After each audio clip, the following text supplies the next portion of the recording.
Welcome to mister explainer. आज हम जो मूवी एक्सप्लेन करने वाले हैं उसका नाम है नाइज आउट। नाइज आउट 2019 में बनी एक मिस्टीरियस मूवी है। सबसे पहले हमें कहानी में एक आलीशान घर दिखाया जाता है जो हार्लन का है, जो कि बहुत अमीर है। आज वह 85 साल का हो गया है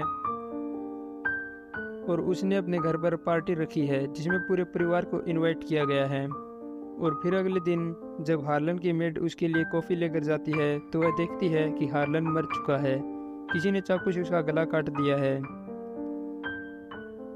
और फिर हमें हार्लन की मौत के एक सप्ताह के बाद दिखाया जाता है कि हार्लन का बेटा हार्लन की नर्स के पास कॉल करता है और कहता है कि तुम्हें हमारे घर आना होगा क्योंकि आज पुलिस पूछताछ करने वाली है। और फिर हमें दिखाया जाता है कि घर में 3 डिटेक्टिव पूछताछ के लिए आते हैं और वे एक एक करके सभी सदस्यों से पार्टी वाली रात के बारे में पूछते हैं। वही एक प्राइवेट डिटेक्टिव को दिखाया जाता है जिसका नाम ब्लंक है। एक बार पूछताछ होने के बाद ब्लंक एक एक करके फिर से सबको बुलाता है और पूछताछ करता है। सबसे पहले वह लिंडा को बुलाता है जो मार्था की बेटी है। उसके बाद वह लिंडा के पति रिचर्ड को बुलाता है। रिचर्ड से पूछताछ के बाद वह हार्लन के मरे हुए बेटे की पत्नी जॉनी को बुलाता है और उसके बाद वह उसकी बेटी मैक को बुलाता है और लास्ट में वह वोल्ट को बुलाता है। लेकिन वह हर कोई झूठ बोलता है जो कि ब्लंक को समझ नहीं आता। फिर ब्लंक हार्लन की नर्स को से मिलता है जिसका नाम मार्था है। मार्था एक ऐसी लड़की है जो जब भी झूठ बोलती है तो उसे उल्टी आ जाती है। फिर ब्लंक को पता लगता है कि घर के सभी सदस्यों के साथ हार्लन के संबंध कुछ ठीक नहीं थे और उसे यह पता चलता है कि रिचर्ड पार्टी वाली रात हार्लन के ऑफिस गया था और उनके बीच झगड़ा हुआ था। हार्लन को पता चल गया था कि रिचर्ड का अफेयर चल रहा है, वह उसकी बेटी को चीट कर रहा है। और फिर धीरे धीरे उसे पता चलता है कि जॉनी के साथ भी हार्लन का झगड़ा हुआ था क्योंकि जॉनी उससे स्कूल के नाम पर पैसा लूट रही थी। और उसी रात हार्लन वोल्ट को भी पब्लिशर कंपनी से बाहर निकाल देता है। और फिर ब्लंक का शक रैनसन पर जाता है जो कि लिंडा का बेटा है, उसका भी हार्लन के साथ झगड़ा हुआ था। फिर ब्लंक कड़ी से कड़ी को जोड़ने लगता है और वो उस रात को रिकॉल करता है कि पार्टी खत्म होने के बाद मार्था हार्लन को ऊपर ले जाती है और जॉनी मेडिटेशन कर रही है। दूसरी तरफ कमरे में रिचर्ड और लिंडा सो रहे हैं। फिर अचानक कुछ गिरने की आवाज़ आती है और लिंडा जाग जाती है। उसी आवाज़ से जॉनी ऊपर हार्लन को देखने कमरे में जाती है। वहीं हार्लन उससे कहता है कि सब कुछ ठीक है, तुम सो जाओ। और फिर आधी रात को लिंडा को वहाँ से जाते हुए दिखाया जाता है। ब्लंक को कुछ समझने आने के बाद उसने मार्था को फिर बुलाया और मार्था वहाँ बहुत सारे खुलासे करती है। वह बताती है कि पार्टी ख़त्म होने के बाद वह हार्लन को कमरे में ऊपर ले जाती है और वहीं उसके दवाई नीचे गिर जाती है और वह हार्लन को गलती से ओवरडोज दे देती है जिससे अब हार्लन के पास अब सिर्फ 10 ही मिनट थे। तभी मार्था एम्बुलेंस को बुलाने लगती है लेकिन हार्लन उसे मना कर देता है और फिर वह कहती है कि मैं नीचे से किसी को बुला कर लाती हूँ। लेकिन हार्लन फिर से मना कर देता है और कहता है कि मुझे पता है कि तुम्हारी माँ एक इमिग्रेंट है, पास पूरे डॉक्यूमेंट नहीं है और अगर तुम इस केस में फंस गई तो तुम्हारा पूरा परिवार नष्ट हो जाएगा। मार्था पैनिक हो जाती है और जैसे ही वह नीचे जाने की कोशिश करती है हार्लन के पैर से टकरा कर नीचे गिर जाती है। और यही आवाज़ से जॉनी ने सुना था जब वह मेडिटेशन कर रही थी। फिर जॉनी ऊपर आती है और हार्लन से पूछती है कि सब ठीक है, तो हार्लन मार्था को बचाने के लिए झूठ बोलता है कि उससे कैरम बोर्ड नीचे गिर गया था और उसी की आवाज़ थी। जॉनी के जाने के बाद हार्लन मार्था से कहता है कि तुम अब मैं जैसा कहूँ वैसा ही करना, तुम सबसे पहले नीचे जाओ, घर से जाने की एक्टिंग करो और वापस पीछे के गेट से सीसीटीवी से बच कर के गुप्त खिड़की से आना और मेरे कपड़े पहनकर नीचे की सीढ़ियों से जाना। वह वैसा ही करती है। मुझे लगता है कि हार्लन जागकर नीचे आ गया है। वोल्ट कहता है हार्लन जाकर सो जाओ, यह जागने का टाइम नहीं है। मार्था कपड़े निकाल कर गुप्त खिड़की से नीचे आती है। वहीं उससे एक छोटा सा टुकड़ा टूट जाता है। वहीं नीचे गिरने के बाद मार्था को हार्लन की बूढ़ी माँ देख लेती है और मार्था को लगता है कि अब वह फंस गई है। लेकिन वह बूढ़ी रैनसन का नाम लेकर कहती है कि तुम फिर आ गए। फिर मार्था घर चली जाती है। लेकिन इस पूरी कहानी में मार्था खुद बचने के लिए ब्लंक को इंजेक्शन और घर से निकलने के बाद वाली बातें नहीं बताती है। मार्था को कहता है कि तुम मेरा साथ दो, मुझे बहुत सबूत इकट्ठा करना है। तभी मार्था हाँ मैं सिरराती है क्योंकि वह सभी सबूतों को नष्ट करना चाहती है ताकि उसका नाम ना आए। फिर अगले दिन हार्लन का वकील आता है क्योंकि आज हार्लन की वसीयत पढ़ी जाने वाली है। लेकिन यहाँ वोल्ट का बेटा एक बड़ा खुलासा करता है कि पार्टी वाली रात जब वह बाथरूम में था तो उसने रैनसन और हार्लन के बीच झगड़ा होते सुना था। जब हार्लन ने वसीयत की बात की थी तो रैनसन उस पर चिल्लाने लगा और चेतावनी भी दी। ब्लंक और मार्ता खड़े थे।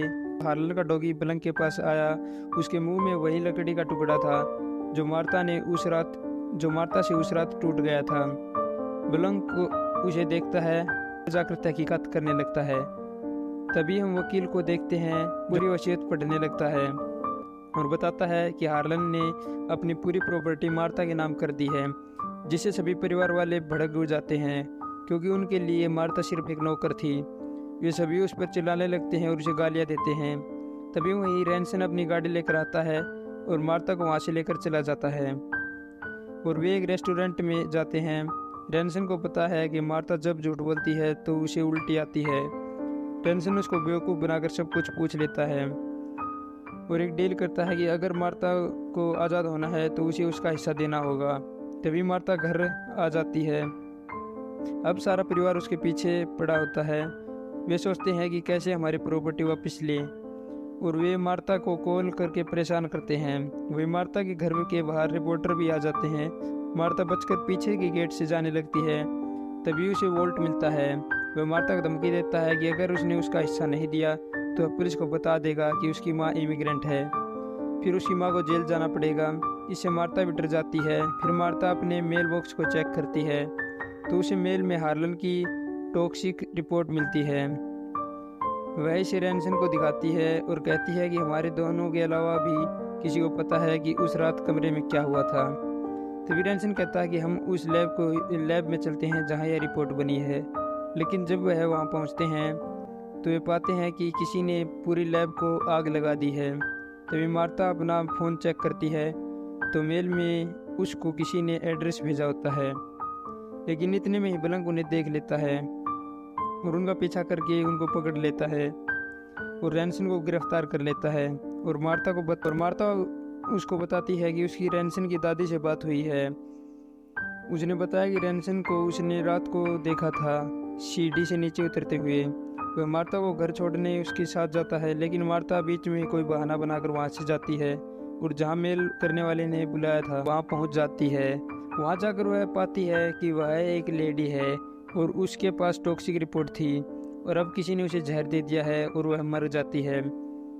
इससे मार्ता को बहुत दुख होता है और वह ब्लंक को सब कुछ बता देती है और परिवार के सामने कबूल करने को कहती है और दोनों परिवार के पास जाते हैं। लेकिन कबूल करने से पहले ब्लंक को टॉक्सिक रिपोर्ट देती है। ब्लंक पूरी रिपोर्ट पढ़ता है और जैसे ही मार्ता परिवार के सामने कबूल करने वाली होती है तो ब्लंक उसे रोक देता है और कहता है कि उसे कुछ और पता लगा है कि इस रिपोर्ट में जितनी मॉर्फिन है वो किसी ने बाहर से डाली है और वो कोई और नहीं बल्कि रैनसन है। जब हार्लन के साथ उसका झगड़ा हुआ तो वह परिवार को दिखाकर वहाँ से चला जाता है और कुछ दूर रुककर वह पीछे से वापस आता है और जो दवाई मार्ता देती है उसने उसमें मिलावट कर दी ताकि दवाई लेने के बाद हार्लन मर जाए और उसका इल्ज़ाम मार्ता पर लग जाए। फिर वह मार्ता को बताता है कि तुमने दवाई नहीं बदली बल्कि रैनसन ने बदली है और इतना कहकर वह दवाई पर से लेबल हटा देता है और कहता है कि तुम्हारी कोई गलती नहीं है। और वह कहता है कि किसी अनजान व्यक्ति ने मुझे हायर किया था, वो कोई और नहीं बल्कि रैनसन ही है, क्योंकि उसने अखबार में पढ़ा कि सभी हार्लन की मौत को खुदकुशी मान रहे हैं, इसलिए उसने मुझे हायर किया ताकि मैं तुम्हें पकड़ूं। और वह तब से इस प्लानिंग पर काम कर रहा है। जब सारा परिवार हार्लन की 13वीं पर था तभी रैनसन पीछे से आया और दवाइयों को बदल दिया और तभी नौकर ने उसे देख लिया और उसके पास टॉक्सिक रिपोर्ट मिली। लेकिन रैनसन को पता था कि तुम खुद को हार्लन की मौत का जिम्मेदार मानती हो, तो उसने रिपोर्ट तुम्हें मेल कर दी और उस नौकर से मिलने गया। फिर उसने उसे मॉर्फिन का हाई डोज दे दिया ताकि तुम्हारे पहुंचने तक वह मर जाए। लेकिन उसे यह नहीं पता था कि तुम्हारे पास भी एक रिपोर्ट है। यह सब सुनने के बाद रैनसन हंसता है और वह कहता है कि कोई इस बात को साबित नहीं कर पाएगा कि मैंने कुछ किया है। तो मार्ता के पास हॉस्पिटल से फ़ोन आता है और मार्ता बताती है कि वह नौकर अभी जिंदा है। यह सुनने के बाद रैनसन आग बबूला हो जाता है और सारे गुनाह कबूल करने लगता है और कहता है कि मैं सबसे बदला लेना चाहता था। वह मार्ता के पास जाता है और कहता है कि अब भी तुम्हें कोई नहीं बचा सकता क्योंकि सारे सबूत तुम्हारे खिलाफ हैं।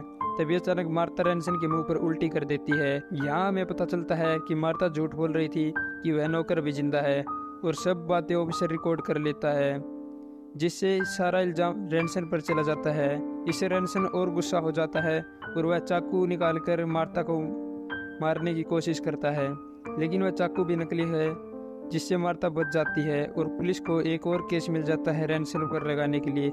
और लास्ट में मार्ता को इस सारी प्रॉपर्टी की मालकिन बना दिया जाता है क्योंकि वह एक अच्छी और साफ दिल की औरत होती है।